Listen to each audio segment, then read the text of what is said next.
Wait a minute. I feel like we've all been there at a sushi kiosk for 5 years. I'm so happy about that. Egg hatches and you become a god. Hello everyone and welcome back to another episode of Pokemon Sleep. If you are new here, hi, welcome. I make Pokemon Sleep related videos. And let's see what sort of Pokemon showed up. It was also the full moon event last night, I believe. So we get some extra sleep points, which is really nice. And I have started putting my Snorlax to taking naps recently, just so that I can get more shiny rolls and see what sort of Pokemon show up. But now I keep getting bonus biscuits during my nap time, which kind of sucks, because it's this sleep that I have most Pokemon show up for. So it is 1.5. Sorry, my eye is itchy and a little dry. My skin has not been the best actually. From all of the holiday hoopla going on, I have like a little redness. You don't see it here because my glasses frames kind of cover it, but I have a pimple on both sides of my nose. Also, so based on yesterday's comments, it seems like a lot of you also have not encountered Delibird, which is so unfortunate because, well, it sucks when there's an event and there's increased odds for it and you don't get it to show up at all. And then like having to wait till next year, even if they'll bring it next year, I don't know. It's just kind of sucky. Anyways, I do not need a Krogunk or any of these for that matter. And look at that, the Shuppet shows up, but during the Halloween event, the Shuppet showed up for me at like the last day. So what's up with that, right? Should I do this one? Let's do Droopy Leaf Sleep.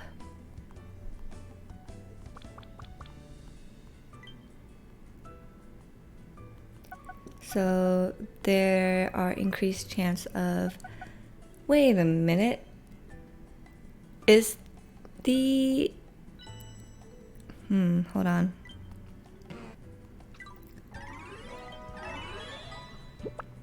So it's the Good Sleep Day event,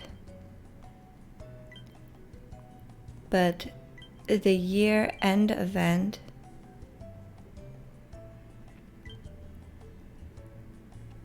oh, it starts on January 1st and it's week long. Okay, I got it.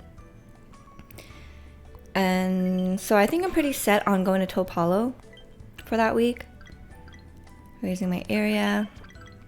My friend is at Snowdrop Tundra and it's really kicking her in the bum bum.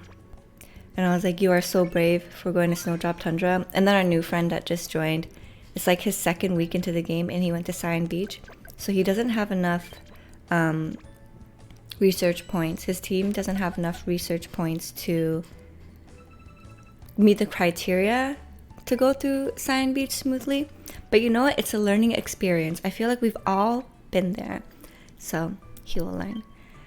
But he says he's enjoying the game so far. So I'm very happy to hear that. I actually see him today because my boyfriend's friend recently proposed to a very nice lady and she said yes. So we are invited for their engagement dinner tonight. And I'll be seeing him there because he's part of that group of friends. Alright, so I have a lot of mushrooms. So let's make some of this. Okay, that is what we'll do. And you know what? Initially, the newly engaged couple told us, oh, don't bring anything besides your appetite. You know? But, sorry, I'm all over the place. My attention is like divided. But because they're inviting us over to an engagement dinner, they're going to be spending money there to invite all of us and feed all of our hungry bellies. And the fact that they're newly engaged, I was like, it doesn't seem right to come over celebrating them without bringing them a gift at least, you know? So my boyfriend and I went shopping around a little bit during Boxing Day, which was pretty crazy. But yeah, he had the day off, so we were able to take a little walk. And you know what? So back when I was working in the malls, like years, 10 years ago-ish, I used to work at a sushi kiosk for 5 years. And Boxing Day was freaking insane. Like absolutely insane. But I noticed this Boxing Day, we went to an area because we wanted to eat brunch. And, sorry, I heard noise. But the places were closed. The food places were closed. And I was like, wow, times have definitely changed. There were a lot of restaurants that were closed for that day. And normally, they don't close shop on Boxing Day. So I was a little surprised how much the times have changed. Okay, so I got a Poke Biscuit from the Daily Gift, which is kind of doo-doo. But my favorite fragrance house or brand in general lately has been Diptyque. They make such beautiful fragrances. I believe they're a niche fragrance house. And compared to what you smell on the market with other big brands like Chanel or what is it, YSL Libre, that people really like, which I don't really like. I tried it and, well, I smelled it. And I don't get the hype, to be honest. But I feel like Diptyque is really good at making perfumes that don't have that stereotypical heaviness and floralness that you associate with like grandmas, you know? So we got them a little eau de toilette discovery kit because, you know, as you're planning for a wedding, brides and grooms have this tradition where they pick out their wedding scents so that every time you wear that scent later on in the years, you're transported back to that memory of your big wedding day. So I thought, how appropriate and lovely would it to gift them a discovery kit from my favorite perfume house. So that's what we got them, and I'm so jealous. The bag is right there, and I'm just thinking like, they are so lucky. But I know that they will appreciate it.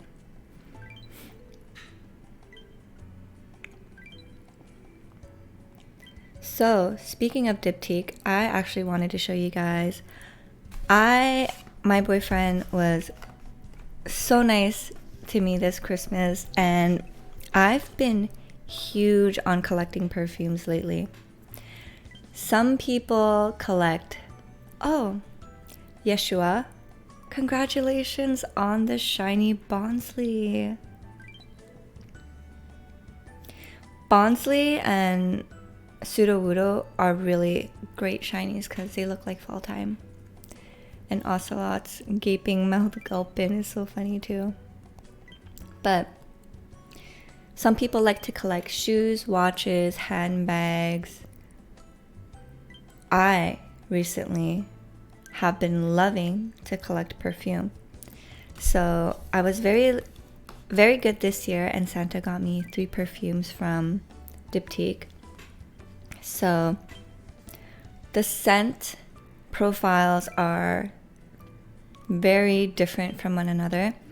And let me just say, the packaging and the boxes are absolutely gorgeous as well. I will show you guys my favorite one. This is the Eau de Parfum Eau Rose.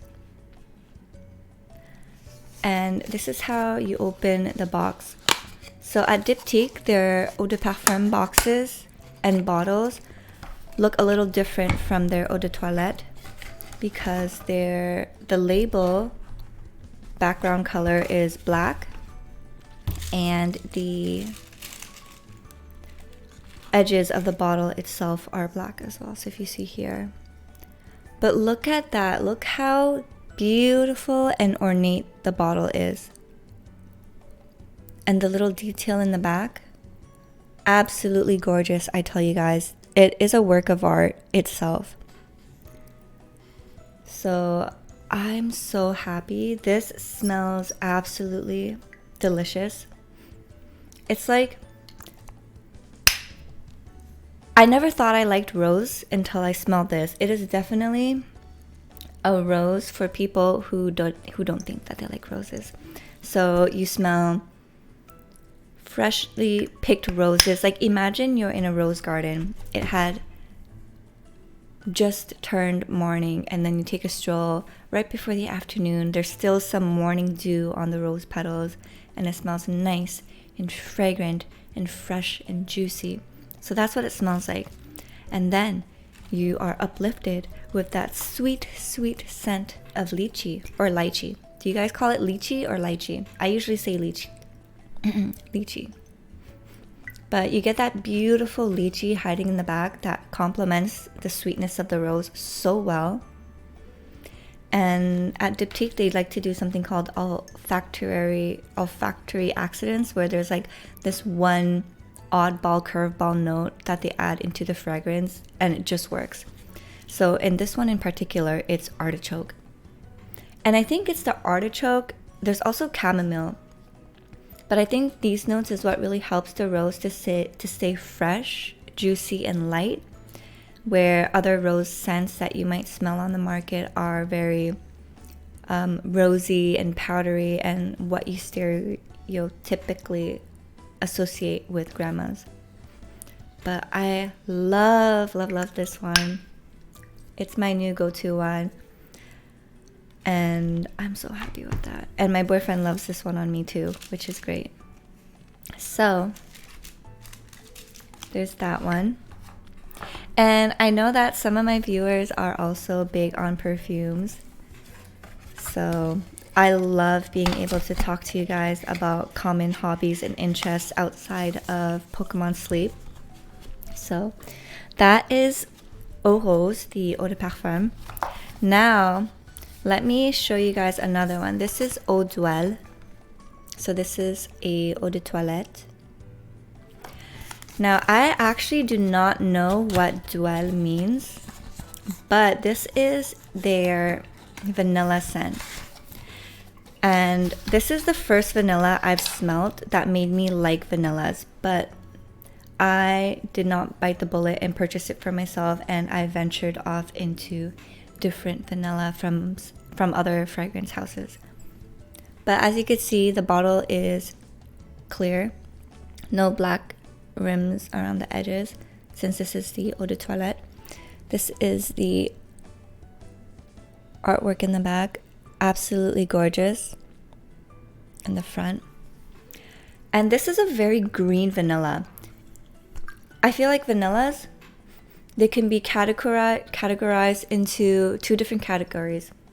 The vanillas that are gourmand, and in the fragrance world, gourmand means, something that is that resembles a pastry or something you can eat in real life. Like, for example, if something smells identical to Fruit Loops, then that is a gourmand scent, or maybe creme brulee, like the top of the creme brulee. So this one is more of a, I wouldn't categorize it too much as a gourmand, because there's nothing I smell that makes me think of, oh, it smells like this pastry. If anything, I would say this is like a fancy hotel type vanilla, where it smells like not too headache inducing, light, luxurious, expensive, sweet vanilla. And they use bourbon vanilla in this one. And I feel like that is what really gives it this beautiful sweet note and richness to it that other vanillas don't typically show. So there's vanilla, elemi, cypriol, and incense, which adds to a smokiness. So when you initially spray it down, I do feel like I smell the incense, but as it dries down, it's like this beautiful, earthy, woody vanilla. So this is definitely a vanilla for people who don't like vanillas. But I must say, when it comes to perfumes, you have to it's one thing to smell it on the card. It's another to smell it on your body because it plays with everyone's body chemistry very differently. So absolutely love this. I heard that there's this book out there called Secret something, and people associate this perfume to that book. But there she is. Absolutely love this. Beautiful for the colder months like fall and winter. So, and Eau Rose I feel like is good for pretty much all season. And with fragrances, there's some scents that you just should not wear in the summer or in the winter. Like there's some winter scents that are too sweet for the summer, so it just is like too nauseating if you were to wear it in the summer. The notes would just like smell so weird mixed with the humidity and the sweat that you produce in the summertime. Now lastly, we got the holiday version. So every year Diptyque comes out with a holiday packaging version of one of their popular scents. And this year is L'Eau Papier. This is their newest scent in the fragrance line that they've released. I don't know, last year maybe? But this is the Eau de Toilette as well. And the packaging is absolutely gorgeous. Oh my god, that was scary. Good thing I'm doing this on top of a table, because if this fell and broke, I would be kicking myself. But this is L'Eau Papier. So look at that beautiful detailing. And this is the back. So you'll see the background and then the foreground like that. So this bottle is made a little differently. And this is a very interesting scent. This is what I have like in my collection. I have like sweet scents, some florals, some fresh, and some skin scents. So skin scents are very intimate. They play well with your body. They don't really lean towards like a sweet or floral or fruity. It's really more of a your skin but better, kind of like how girls like to wear, or people like to wear lipstick shades that are just their lips but better. So this is a really your skin but better. And with Diptyque fragrances, they try to evoke a sort of memory or experience. So with this one, the story behind it is the imagery that you get when a writer first, puts ink on paper and writes a story, which is why it's called L'Eau Papier, paper water. And this is like a fresh but cozy scent that, oddly enough, I don't know if it's because I'm picturing it, and when it comes to scents, a lot of times when you're imagining something, you kind of smell it as well. Same thing with taste, by the way. But I do get that first drop of ink on paper, but not in like that acidic way or astringent way. Just like that very top note of it. And there's also steamed rice accords in it. And you know what? I didn't understand how steamed rice would smell in this, but when I smelled it in stores, I was like, wow, this is like a beautiful crafted scent. And there's like mimosa in it as well, so I think I picked that up. But this is like a sweet, musky skin scent that reminds you of someone writing a book. So this is a great bedtime scent, or, right before, after you showered and you spray it on, then you pick up your favorite book and you wind down for the evening, or on days where you have engagements where you know that you shouldn't be wearing a scent that is too much in people's faces. So this is a very safe scent. Would I say it's a safe blind buy? No, because you definitely do have to try it on your body in order to see whether or not it mixes well with your scent. But there she is. And I'm so happy with these ones. Now it's time to macerate them a bit before I will truly get to enjoy them. There are maybe like 2 more scents from Diptyque that I really want, which is Eau de Sang, so Senses of the Water, I think that's translated to, and Dosan. So Senses Eau de Sang is like a orange blossom neroli. It's so nice, it's so fresh, such a beautiful scent. If you guys know the Korean artist, her name is IU. Supposedly her signature scent is Diptyque Eau de Sang, and she wears a hair mist of it, and I tried it yesterday and it just smells so good. It is such a good spring summer scent. It is sweet, citrus, uplifting, absolutely beautiful. And the other one I really want is Dosan, because the story behind Dosan is that one of the 4 friends who created Diptyque would frequent Vietnam when he was younger, and he would specifically be around the Halong Bay area. And I guess when he was there in the summertime, the winds would pick up a lot of tuberose and jasmine, which is what the scent is inspired off, tuberose and jasmine, in the area of Halong Bay, Dosan. And congratulations, Noxter, to your shiny Celio in the tundra too. That's insane. But congrats. That is amazing. But yeah, Dosan, inspired off Vietnam. And that has a special place in my heart because I am Vietnamese. And I smelled it and I was like, this is absolutely lovely. It is gorgeous. Honestly, it is such a good wedding scent if you're going to get married, because you're wearing a white dress, right? And tuberose is white. Jasmine is also white. So you're just going to smell like a beautiful floral.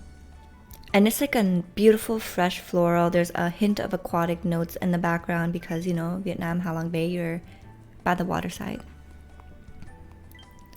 And I love it.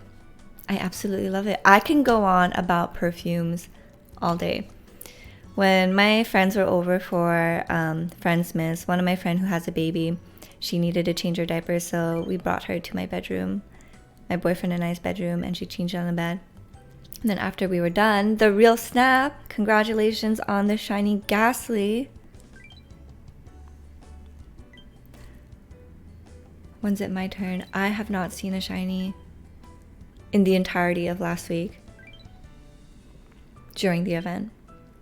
But yeah, after my friend was done changing her baby, I showed her my entire perfume collection, and her fiance was there too.